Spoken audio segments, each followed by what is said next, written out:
تفوت معاه كاع الليل هو ما عرفتش علاش اللي عندهم لاباري يديروها في كاس، خايفه تعضك ولا مالك، يديرها في كاس وينزلها عند راسو هكذا، وهادو اللي يعدوا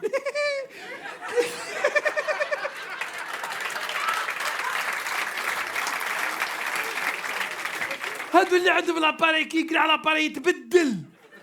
يكون نورمال. انت تحسب واحد الاخر جاي ينعس ولد خالته ولا يقلع لاباري، وهذا اللي يقلع لاباري شوف فمو ما فيهش العظم، جيب عنده جيب اون بوش، هذا شوف ما يشخر لا بالخان ولا بالاف ولا بالاس ولا بالام، هذا كاع الليل تفوت معاه كاع الليل هو